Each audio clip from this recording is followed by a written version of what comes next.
Assalamualaikum warahmatullahi wabarakatuh. Video ini untuk memenuhi tugas indikasi bimbingan kelompok topik tugas. Halo, perkenalkan nama saya Kanan Andrea Ilyana, MM 191101440. Selamat menyaksikan videonya. Jadi kali ini saya akan menyampaikan PKP topik tugas, di mana materinya itu strategi belajar efektif dan efisien.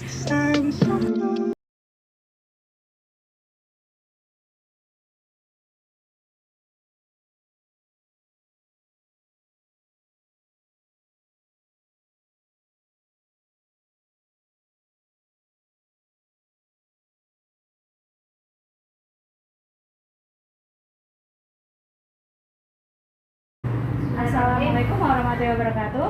Waalaikumsalam warahmatullahi wabarakatuh. Selamat siang semuanya. Selamat siang. Ya, Ibu ucapkan terima kasih ya atas kedatangannya karena sudah menyempatkan waktunya aku datang ke sini. Kalau boleh tahu gimana nih kalian, apa kabar? Alhamdulillah kalau baik. Alhamdulillah ya sehat karena suasana juga masih hujan ini. Nah, Ibu mau tahu nih habis berkegiatan apa aja nih kalian? Oh, ini bareng-bareng aja ikut tugas ya? Ya. Jadi gini, udah pada tahu belum kita mau ngapain? Belum. Sesuai janjian di WA semalam kan ya, kita akan melakukan BKP di kelompok. Ada yang udah tahu belum BKP itu apa? Belum tahu. Berarti kalau belum tahu belum pernah mengikuti juga ya? Nah, jadi gini, BKP itu bimbingan kelompok. Bimbingan kelompok itu suatu teknik dalam BK untuk menyelesaikan atau menuntaskan permasalahan sesuai dengan topik yang masih hangat-hangatnya atau permasalahannya sedang kalian hadapi ya.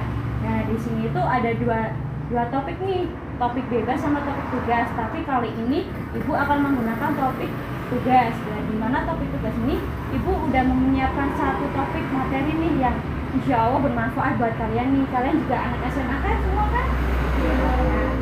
Nah, pasti kalian juga butuh topiknya itu strategi cara belajar efektif ya. Nah, nanti itu kalian bisa berpendapat sepengetahuan kalian gitu ya. Nah, sebelumnya dalam BKP itu ada kesepakatan waktu nih, mau disepakatin berapa menit untuk kegiatan kali ini? 30 menit, sepakat? Ya, karena di dalam BKP ini juga ada asas kesukarelaan. Kalian datang ke sini dengan sukarela kan? Tanpa paksaan kan? Alhamdulillah kalau ikhlas ya. Terus yang kedua itu ada asas kenormatifan. Nah, di mana nanti kalian kalau ingin berpendapat ataukah ingin bertanya sesuatu harus mengangkat tangan terlebih dahulu ya. Tidak boleh menyela ucapan teman kalian dan harus bersikap jujur di dalam forum ini. Nah, untuk selanjutnya kalian udah pada kenal belum? Ada yang sudah, ada yang belum ya? Belum. Nah, ini Ibu punya permainan nih, perkenalan. Namanya itu Mbak Hobi. Nah, jadi nanti kalian perkenalan mengucapkan nama kalian apa, terus hobinya bukan pakai diucapinnya tapi pakai gerakan. Misal kayak gini nih, ini hobi Ibu apa? Nah, yang itu nyebutin nama terus kalian menurut ya hobinya apa? Udah siap? Mau dimulai dari kanan atau kiri dulu nih? Kanan, dimulai dulu. Kanan. Iya kanan. Kanan. Dari kanan. Iya makannya. Yaudah dari kiri dulu. Perkenalkan nama, terus praktekin hobi kamu pakai gerakan. Nama saya Krista Krisnituni. Untuk Dengar musik. Selanjutnya perkenalkan, aku Rizky Mariana. Hobi aku berenang. Ya selanjutnya. Waalaikumsalam warahmatullahi wabarakatuh.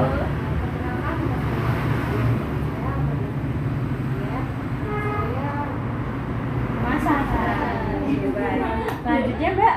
Assalamualaikum warahmatullahi wabarakatuh. Waalaikumsalam warahmatullahi wabarakatuh. Perkenalkan, nama saya Tina Ramsulina. Hobi saya Baca. Udah kelihatan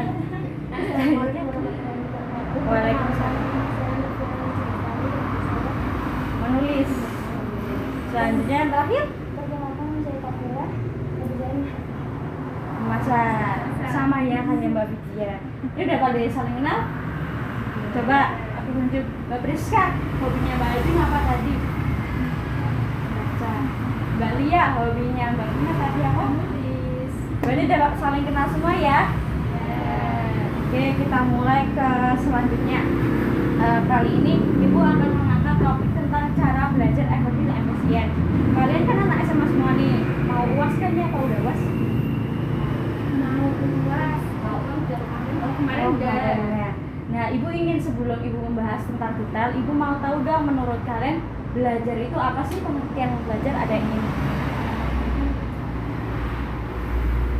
Ya Mbak Ajeng? Menurut saya belajar itu adalah satu proses dimana dari kita nggak tahu menjadi tahu, dari kita nggak bisa menjadi bisa. Oh iya, berarti proses ya dari kita awal nol sampai kita bisa kita mengetahuinya ya. Nah, ada yang ingin menambahkan lagi mengenai belajar itu apa sih menurut kalian? Apakah dari pengertian itu udah cukup? Oke, jadi belajar itu suatu aktivitas yang dilakukan secara sadar untuk mendapatkan sejumlah kesan dan bahan yang telah dipelajari. Nah, dimana benar kata Mbak Jeng tadi, dari awal kita nggak bisa nol sampai kita tahu gitu kan. Jadi kita di dalam belajar itu kita mengetahui segala hal ya. Nah, Ibu mau tahu nih, kalian kalau belajar itu teratur atau enggak sih? Enggak itu. Nggak teratur ya. Nah, menurut kalian belajar yang strategis itu dilakukan pas kapan ya? Kalau kalian ya, Kalau saya waktu belajar yang paling efektif itu menurut saya sih malam hari ya. malam hari.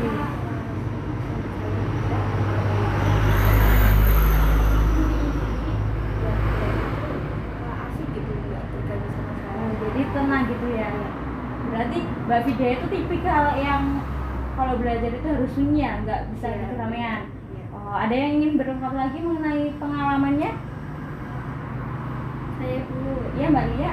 ya, kalau dari saya sendiri kalau belajar itu kalau menurut saya itu bagus. Kalau misalkan menurut saya bagus, saya pasti akan belajar. Kalau misalkan menurut saya tidak bagus, berarti saya nggak akan belajar lagi.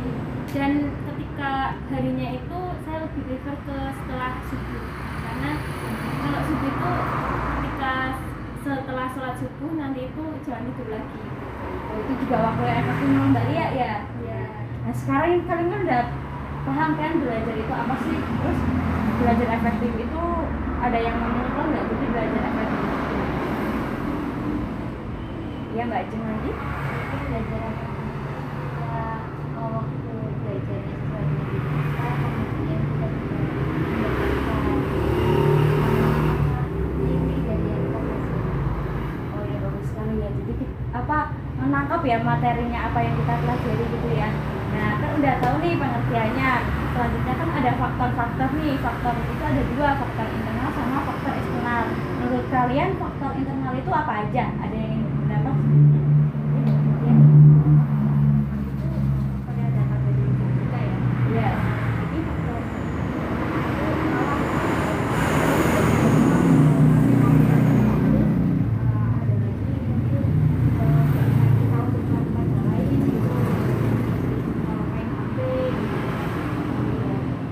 Bagus. Ada yang mau menambahkan lagi?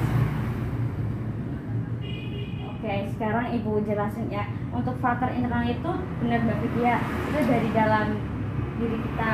Itu seperti gadget itu biasanya mempengaruhi sekali ya, apalagi kalau nanti terus tergantungnya juga. Nah, itu ada faktor fisik atau jasmania. Nah, ya. Nah, itu tuh apabila secara umum dikondisikan seseorang apabila dikatakan sehat, maka akan mempengaruhi aktivitas belajarnya. Misal kalau kalian kurang enak badan nih, apa kalau belajar kan kurang itu ya efektif ya kan. Misalnya sakit belajar ya itu apa nggak dapat yang kalian pelajari gitu ya. Yang kedua itu kejiwaan gitu. Kalau kalian kurang itu kan ya bisa masuk ya belajarnya apa ya terus keadaan niat bener bener yang dikatakan Mbak Vidya tadi, niat kita apa. Kalau kita niatnya malesan gitu, kayak terganggu apa, ya mendingan mati aja lah, kumpulin niat dulu biar belajar kita tuh nggak sia-sia. Nah yang kedua itu ada motivasi nih yang paling penting. Kita itu harus menanamkan motivasi dalam diri kita sendiri ya. Kalau niat kita belajar itu apa sih? Kalau enggak, kita itu harus membuat seperti target list. Misal malam ini kita harus selesai bab ini, belajar ini, apa ini gitu ya. Terus minat. Jadi kalian harus mengetahui minat kalian itu apa sih? Kan belajar itu buat apa sih menurut kalian? Biar tahu kan. Tadi kan kita udah bahas bareng-bareng nih faktor internal. Sekarang eksternal, ada yang internal membantu. Faktor eksternal itu seperti apa? Ya Mbak Rizka, dari saya kalau lingkungan sekitar untuk belajar gitu. Kalau misal lingkungan ramai atau banyak suara-suara, itu kan bisa mengganggu konsentrasi belajar kita. Jadinya untuk belajar bisa tidak fokus. Oke, benar. Ada yang menambahkan lagi? Selain Kalau dari saya pribadi, mungkin kalau faktor eksternalnya bisa dari teman juga, teman sebaya lingkungan kita untuk main gitu ya. iya juga sih, kalau misal teman kita kayak ngambis gitu pasti kan kita ikut ikutan, tapi kalau teman kita kayak nongkrong pasti kita juga ikut arahnya ya. Iya. Oke, ibu jelaskan lagi. Benar yang dikatakan Mbak Rizka sama Mbak Lia tadi, faktor eksternal itu bisa dari lingkungan sosial ya. Kan lingkungan juga sangat mempengaruhi, misal kayak kondisi, terus lingkungan masyarakat juga gitu ya. Terus teman, apalagi teman tuh sangat mempengaruhi lingkungan. Kalau kita berada di pergaulan yang maaf ya, kayak pergaulan yang anak males atau pergaulan bebas, kita pun akan, kalau kita nggak mempunyai motivasi yang benar tentang kegiatan belajar itu apa, kita akan terpengaruhi gitu ya. Ada lagi nih mengenai saran dan prasarananya. Kalau belajar kita kayak misal tempat kita itu bersih, buku kita udah terfasilitasi gitu, kan kita juga semangat kan untuk belajarnya. Nah ada lagi lingkungan sekitar yang udah dijelaskan tadi. Terus nah terus kalian itu kalau belajar itu suka belajar mandiri atau belajar kelompok nih? Kalau dari saya kan suka belajar sendiri mandiri. Alasannya kenapa Mbak? Alasannya karena lebih bisa menguasai materinya, lebih gampang kok saya. Lebih gampang, Iya. berarti lebih kamu sukanya lebih ke gaya fokus ya, fokus sendirian sini gitu ya. Mbak aja mungkin? Harusnya lebih suka belajar Alasannya? karena belajar di kelompok jadi lebih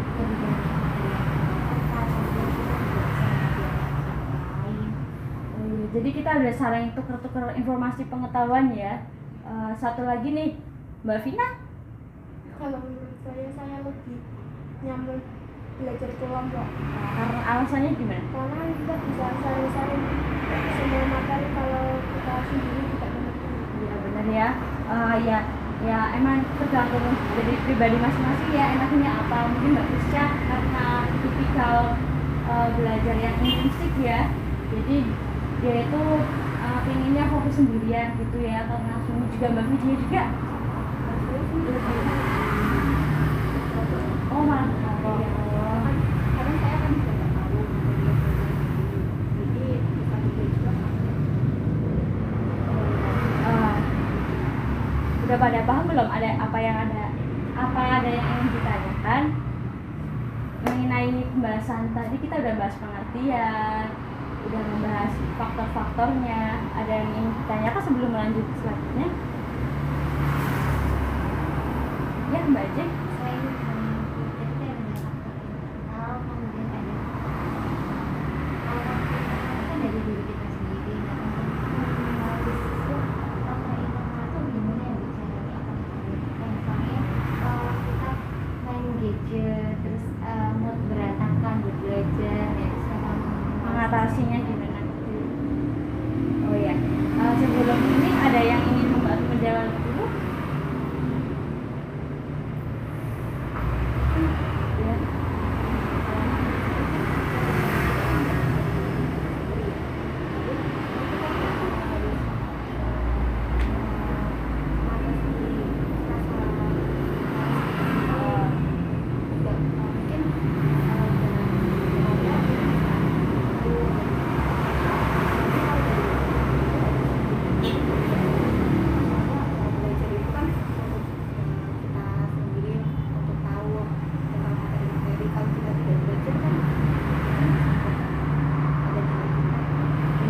sekali yang dikatakan Mbak tadi ya. Lagi menambahkan motivasi yang tadi dijelaskan juga penting tuh. Kalian tuh harus menanamkan motivasi dalam diri kalian. Misalnya kalian itu buat apa sih belajar, buat apa sih sekolah gitu ya. Terus untuk bikin list gitu. Malam ini belajarnya apa sih, apa gitu, kayak jadwal. Selanjutnya Ibu mau jelasin tentang strategi cara untuk meningkatkan belajar efektif dan efisien. Sebelum itu ada yang berpendapat, menurut kalian strategi apa sih biar kita itu belajarnya itu efektif dan efisien? Mbak Vina mungkin? Oh belum, ada yang ingin Bapak? Oh iya, coba dulu. Oh Mbak Ajun dulu tadi Mbak Lia ya. Kalau menurut saya salah satu strategi kita adalah kita pentingnya mengatur waktu belajar, kemudian kita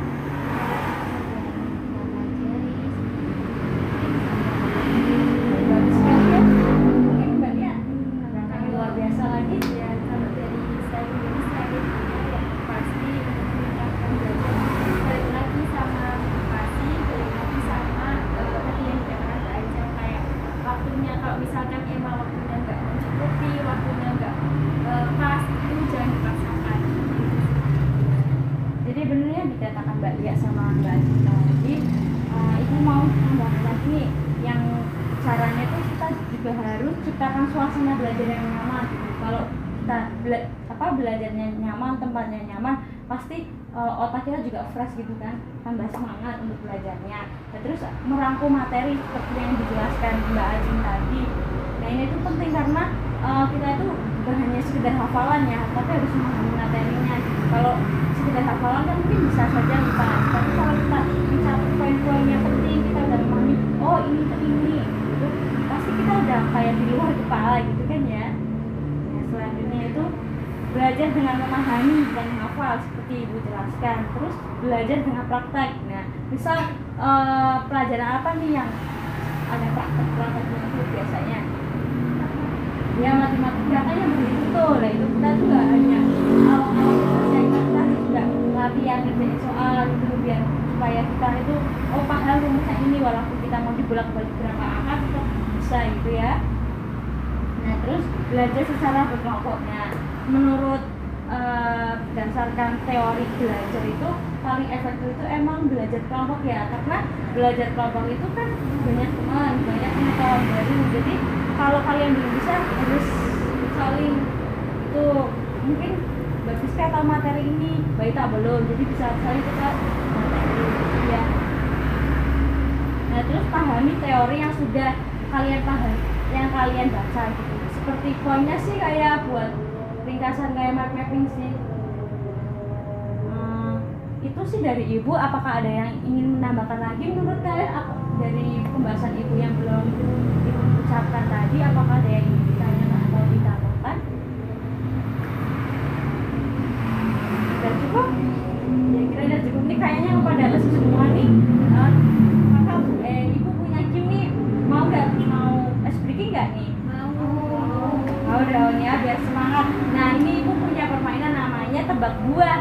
Nah tebak buah itu nanti kalian menebak buah tapi dengan akhiran yang akhir, misalnya Ibu dulu nih orang pertama nyebut apel, terus berarti Ibu nunjuk Vina, berarti Vina harus nyebut buah yang depannya L kan, apel kan L ya belakangnya, terus depannya L itu buah apa, bisa mau lanjut Vina mau nunjuk siapa gitu. Misal sambil nunjuk ya, misal apel gitu langsung Mbak Ajeng L apa nunjuk siapa, udah paham belum? Ya kami nanti ya nanti bisa diulang nih kalau benar-benar gak ada ya, tapi dikasih waktu hitungan 5 detik ya, dikasih waktu 5 detik nih, mulai dari Ibu. Nanas es strawberry 1, 2, ada enggak? Ya, 3, 4, 5. Ini enggak ada. Oke, berarti ganti.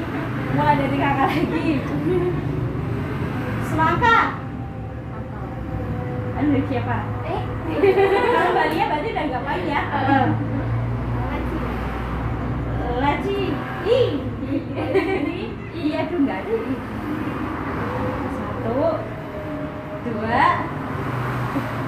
3, 4, 5. Jadi Mbak Priska nih mau cari mangsa lagi nggak buat nemenin, nanti ada hukumannya. Cari lagi ya. Mungkin Mbak Priska nih bisa dimulai dari Mbak Priska. Mangga. Anggur. Menurut siapa anggur? R. Angguran. Menurut siapa? Ayo. Nanas. Nanas menurut siapa? Es lagi. Strawberry lagi. Gak ada lagi. Es lagi siapa? Apa ya? Strawberry. Semangka. Menurut siapa? Semangka. Lagi. Lagi, ayo. 1, 2, Lemon. lemon. Lagi. Ayo, bayar apa? Ajeng. Nanas. Es lagi. Nangka menurut siapa? Ita. Anggur. Ini udah kalah nggak? Es. Rambutan. Kok ibu? Rambutan. Kalau udah yang dibahas tadi nggak boleh di. Oke, nggak boleh. 1, 2, 3, 4, 5. Nah, udah nemu nih Mbak Priska sama Mbak Tina. Enaknya mau menunjuk keahlian apa nih? Nyanyi apa? Nyanyi anak lagu cicak-cicak di dinding tapi diganti O. Cocok ya. Yang lainnya tepuk tangannya ya. Ya. Ayo. 1, 2, 3. Dong dong dong dong.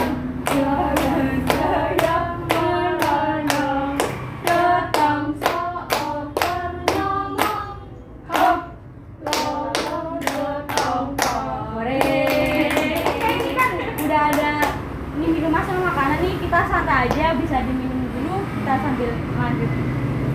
Udah diminum dulu ya.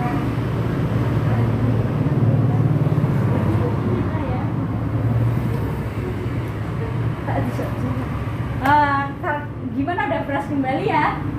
Ya, bisa disambi ya. Karena di dalam, kalau kalian ingin tahu, di dalam BKP itu ada tekniknya, ada teknik yang digunakan ini, yaitu teknik homeroom, dimana teknik penataan ruangan gitu ya. Kenapa ibu mengadakannya di ruangan? Karena ini ibu menggunakan teknik homeroom dan ada snacknya gitu. Kalian bisa santai, bisa dimakan dulu, nggak apa-apa ya. Nah, karena tadi udah semangat semua nih. Nah, sekarang ada yang mau bantu ibu menyimpulkan dari pembahasan tadi, keseluruhan pembahasan tadi kita itu apa sih? Ayo, mungkin siapa? Dari pengertian tadi, faktor-faktor, terus strategi. Iya, baca kan? Jadi dari tadi kan kita sudah belajar bersama tentang strategi belajar, dan belajar itu adalah ketika kita bisa atau mendapatkan sesuatu hal yang baru. Kemudian tadi kita juga sudah menjelaskan belajar itu ada faktor internal dan faktor eksternalnya. Faktor internal itu dari diri kita sendiri, seperti misalnya belajar, kemudian belajar. Kalau faktor eksternal dari luar diri kita sendiri, seperti misalnya lingkungan, teman. Kemudian tadi juga menghabiskan belajar, membuat tabungan, kemudian membuat catatan, membuat mulai dari Oh, sangat detail sekali ya, benar apa yang dibacakan dibilang Mbak Ajeng tadi. Sesuai dengan apa yang tadi kita bahas, kan tadi udah ada strategi. Ini berarti ibu harap habis ini kalian bisa mengatur belajar kalian ya, supaya belajar efektif. Kalian juga harus bisa memahami kalian itu tipikal gaya belajar apa sih. Nah, jangan lupa juga motivasi harus ditanamkan dalam diri sendiri ya. Nah, oke, udah kerasa ya tadi ibu mengakhiri ini, ibu pengen tahu nih kesan dan pesan kalian setelah mengikuti KP kali ini. Bisa urut ya, mungkin dari Mbak Ita dulu, kesan dan pesannya apa? Ya, udah senang. Selanjutnya ya, belajar. Mungkin juga bisa hari kesannya semoga sering diadakan lagi kegiatan seperti ini, jadi kita punya pengetahuan baru, kemudian kita juga ada waktu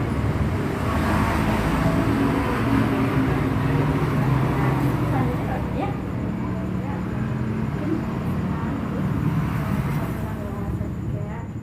Kalau pesan saya ya hampir sama seperti saya, mungkin kegiatan ini bisa lebih